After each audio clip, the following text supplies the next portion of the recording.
बाबरी के लिए करोड़ों का दान, नोट गिनने के लिए मंगाई मशीनें, विदेशों से आया लाखों का चंदा, जांच एजेंसियों का तगड़ा एक्शन। नमस्कार, आप देख रहे हैं कैपिटल टीवी की स्पेशल स्टोरी। मैं हूं परवीन शेख। पश्चिम बंगाल के मुर्शिदाबाद में बाबरी मस्जिद की नींव रखी जा चुकी है। बाबरी मस्जिद का निर्माण कब शुरू होगा, इसकी तारीख अभी फाइनल नहीं हुई, लेकिन मस्जिद निर्माण के लिए पैसों की बारिश अभी से शुरू हो गई है। बाबरी मस्जिद निर्माण की कमान संभालने वाले टीएमसी से सस्पेंडेड विधायक हुमायूं कबीर को 3 दिनों में ही 3 करोड़ से ज्यादा का चंदा मिल चुका है। मस्जिद की नींव रखने के बाद मिले पैसों की गिनती शुरू हो चुकी है, जो अभी तक जारी है। खास बात यह है कि अभी कई दान पेटियां खुलनी बाकी हैं। अभी तक 4 बॉक्स और 1 बोरी में रखे गए कैश की गिनती की गई है, जिनमें से 75 लाख से ज्यादा रुपए निकाले गए, यानी 1 बोरी से 75 लाख रुपए। इसके अलावा QR कोड के जरिए 93 लाख रुपए लोगों ने ऑनलाइन भेजे हैं, जिसका सिलसिला अभी तक जारी है। हुमायूं कबीर ने अपने फेसबुक पेज पर कैश को गिनती का एक वीडियो जारी किया है, जिसमें लोग हाथ और मशीन से कैश की गिनती कर रहे हैं। इस दौरान एक कमरे में रुपयों के कई बंडल नजर आ रहे हैं, या कहे कि नोटों का पूरा पहाड़ नजर आ रहा है। वैसे जब से मस्जिद निर्माण का ऐलान हुआ है, तब से दुनिया के कई देशों से फंड आने का सिलसिला शुरू हो चुका है, जिसको लेकर देश की जांच एजेंसियां अब हरकत में आ चुकी हैं। वहीं हुमायूं कबीर पर खास नजर रखी जा रही है, क्योंकि विदेशी फंडिंग को लेकर पहले ही जांच जारी है। अब हुमायूं कबीर पर कानून का शिकंजा भी कसने वाला है। इधर हिंदू संगठनों ने भी हुमायूं कबीर के खिलाफ पहले ही मोर्चा खोल रखा है। सोशल मीडिया पर हुमायूं को देशद्रोही करार दिया जा चुका है, जो अपने ही देश से गद्दारी कर रहा है।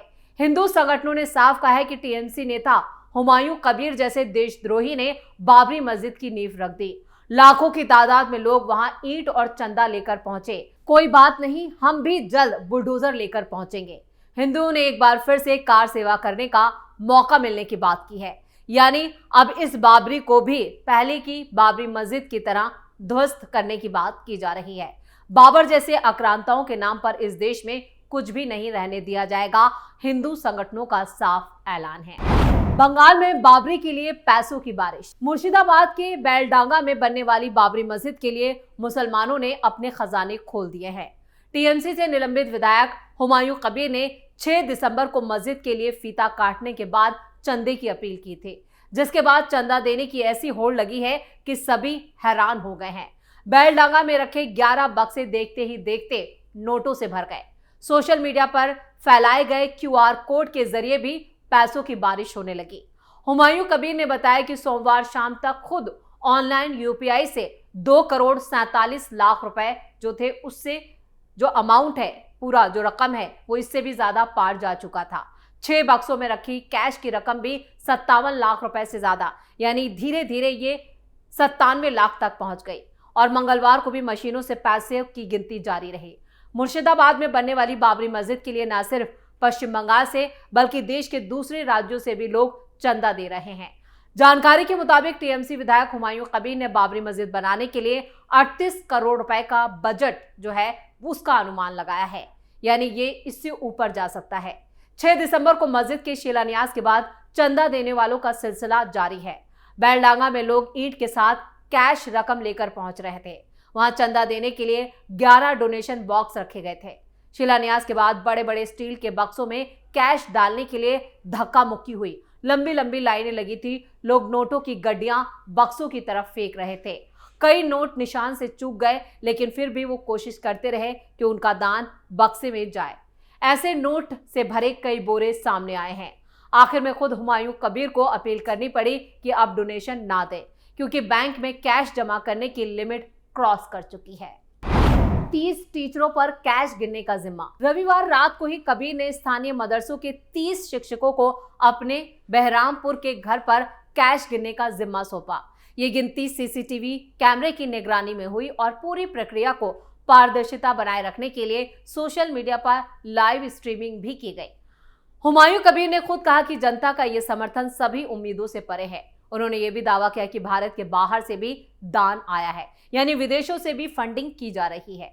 कबीर ने खुद कहा कि मस्जिद के लिए लोगों ने अपनी मर्जी से ये दान दिया है। यह हमारी जिम्मेदारी है कि हम उस पैसे का सही इस्तेमाल करें। उन्होंने डोनेशन बॉक्स में विदेशी मुद्रा मिलने की अफवाहों को बेबुनियाद बताया। मस्जिद को लेकर हुई गहमागहमी के बीच बैलडागा विधायक ने यह भी बताया कि उन्हें रविवार रात को ही जान से मारने की धमकी भी मिली। हालांकि उन्होंने सोमवार शाम तक पुलिस में शिकायत दर्ज नहीं कराई थी, लेकिन उनके ट्रस्ट ने मंगलवार से उनकी 24 घंटे सुरक्षा के लिए सशस्त्र यानी प्राइवेट सुरक्षा कर्मी तैनात जरूर कर दिए। दिल्ली में हुमायूं कबीर की बैठक। फिलहाल राज्य सरकार की तरफ से 3 पुलिसकर्मी उनकी सुरक्षा में भी तैनात किए गए हैं। कबीर ने खुद कहा कि वो कलकत्ता हाईकोर्ट में केंद्रीय सुरक्षा बलों की तैनाती की मांग कर चुके हैं। खबरों के मुताबिक हुमायूं कबीर अगले 2 दिनों में दिल्ली जाने वाले हैं, जहां वो AIMIM अध्यक्ष असदुद्दीन ओवैसी सहित कई राजनीतिक नेताओं से मीटिंग करने वाले हैं। TMC से सस्पेंड किए गए विधायक ने मुर्शिदाबाद में ही बाबरी मस्जिद की नींव रखने वाले हुमायूं कबीर ने अपने स्टैंड पर कायम रहते हुए अब उससे भी यू टर्न लेने की एक खबर सामने आ रही है। कहा जा रहा है कि वो पश्चिम बंगाल विधानसभा से इस्तीफा भी नहीं देंगे। इससे पहले उन्होंने कहा था कि मुर्शिदाबाद में बाबरी मस्जिद की नींव रखने के कुछ दिन बाद वो विधानसभा की सदस्यता से इस्तीफा दे देंगे, लेकिन मस्जिद की नींव रखने के 2 दिन बाद ही हुमायूं कबीर अपने स्टैंड से पलटते हुए नजर आए। मुर्शिदाबाद के भरतपुर से विधायक हुमायूं कबीर ने साफ कहा, अब मेरे इस्तीफे का कोई सवाल ही नहीं, मैं विधायक पद से इस्तीफा नहीं दे रहा हूं। हुमायूं कबीर को जान से मारने की धमकी। अब खुद हुमायूं कबीर को अपनी जान के लाले पड़ चुके हैं। उन्हें लगातार फोन पर जान से मारने की धमकियां मिल रही हैं। ये फोन राज्य के बाहर से आ रहे हैं, यानी बंगाल से बाहर लगातार उन्हें धमकियां दी जा रही हैं, जिसे उन्होंने काफी गंभीरता से लिया है, जिसको लेकर वो काफी डरे हुए और खौफ में नजर आ रहे हैं। उन्होंने कहा कि इस तरह की धमकियों के चलते उनकी और उनके परिवार की सुरक्षा को लेकर कई सवाल खड़े हो रहे हैं और इसको लेकर मैं चिंता में हूं। मीडिया से बात करते हुए खुद हुमायूं कबीर ने कहा कि वो अपनी और अपने परिवार की सुरक्षा सुनिश्चित करने के लिए राज्य सरकार से भी मदद मांग चुके हैं। ये भी साफ किया कि मामले को हल्के में नहीं लिया जा रहा और हर कानूनी विकल्प का इस्तेमाल किया जा रहा है। हाईकोर्ट का दरवाजा खटखटाएंगे हुमायूं कबीर। हुमायूं कबीर ने ये खुद कहा है कि वो अब हाईकोर्ट का रुख करने वाले हैं ताकि उन्हें और उनके परिवार को सुरक्षा मुहैया कराई जा सके। ये भी कहा कि ये कदम इसलिए जरूरी है क्योंकि धमकियों का जो स्रोत है वो राज्य से बाहर है, यानी बंगाल से बाहर उन्हें जान से मारने की धमकी आ रही है और इसे रोकना राज्य पुलिस के लिए चुनौतीपूर्ण है। कबीर ने यह भी कहा कि सुरक्षा सुनिश्चित करने के लिए अदालत से निर्देश मांगना उनका संवैधानिक अधिकार है। विधायक ने कहा कि वो कानूनी रूप से हर मुमकिन कदम उठाएंगे ताकि किसी भी तरह की अप्रिय घटना से बचा जा सके। और इस बीच जिस तरह से उन्होंने ये कहा कि वो दिल्ली आ रहे हैं, उसको लेकर भी सियासी हलचल तेज है। हुमायूं कबीर को हाल ही में तृणमूल कांग्रेस ने सस्पेंड किया था और ये कदम पार्टी और विधायक के बीच राजनीतिक मतभेद को साफ दिखाता है। सस्पेंड के बाद से ही कबीर की सुरक्षा पर सवाल उठने लगे थे। निलंबन और धमकियों का सिलसिला एक दूसरे से जोड़कर देखा जा रहा है। हालांकि कबीर ने साफ किया कि उनका ध्यान सिर्फ अपनी और अपने परिवार की सुरक्षा पर है और वो राजनीतिक विवादों से अलग रहकर कानूनी उपाय अपनाएंगे। हुमायूं कबीर की मांग है कि उन्हें फौरन व्यक्तिगत सुरक्षा भी दी जाए, जिसके बाद 2 सुरक्षा कर्मी उनकी सुरक्षा में तैनात कर दिए गए। कहा जा रहा है कि राज्य सरकार मदद नहीं करती है तो वो अदालत में भी याचिका दायर करेंगे, लेकिन उससे पहले ही राज्य सरकार ने उन्हें 2 सुरक्षाकर्मी मुहैया कराए हैं, लेकिन वो ये कह रहे हैं कि ये नाकाफी है। उनका मानना है कि किसी भी विधायक या नागरिक की जान से मारने की धमकियां जो है वो गंभीर अपराध है और इसे नजरअंदाज करना सरकार के लिए भी किसी भी तरह से सही नहीं है। इधर राजनीति के जानकार भी मानते हैं कि राज्य और केंद्र सरकार दोनों का यह दायित्व बनता है कि किसी भी शख्स की सुरक्षा सुनिश्चित की जाए, खासकर जब धमकियां राजनीतिक या धार्मिक पृष्ठभूमि वाली हों। हुमायूं कबीर का मामला इसे साफ तौर पर दर्शाता है और यह आने वाले दिनों में कानूनी और राजनीतिक रूप से चर्चा का विषय भी बना रहेगा। लेकिन फिलहाल जिस तरह से मस्जिद बनाने के लिए नोटों की बारिश हो रही है, उससे देश की केंद्रीय जांच एजेंसियां जरूर सतर्क हो गई हैं और पैसा कहां से आ रहा है इसके स्रोत की जांच भी शुरू हो चुकी है और इसको लेकर हुमायूं कबीर से भी पूछताछ की जाएगी, क्योंकि अचानक सिर्फ 3 दिन में करोड़ों रुपए की फंडिंग होना अपने आप में कई सवाल खड़े करता है। हुमायूं कबीर ने जिस तरह से मस्जिद को लेकर ऐलान किया और फिर वो अपने स्टैंड पर कायम रहे और 6 दिसंबर जिस दिन बाबरी मस्जिद का विध्वंस हुआ था उसकी बरसी पर ही वो इसकी नींव रखते हैं और बाकायदा एक बड़ा कार्यक्रम जलसा आयोजित किया जाता है जिसमें सैकड़ों हजारों लोगों की भीड़ नजर आती है और लाखों की तादाद में लोग अपने सरों पर ईंट ढोकर उस जगह पर पहुंचते हैं। तो इन सभी अगर कड़ियों को जोड़ा जाए तो साफ तौर पर ये एक बड़ी साजिश की तरफ भी इशारा करता है। बंगाल में 2026 में विधानसभा चुनाव हैं और उससे पहले जिस तरह से ये बाबरी मस्जिद निर्माण को लेकर ऐलान किया गया, इसकी नींव रखी गई, इससे ही राजनीतिक हलकों में कई सवाल पैदा हो गए।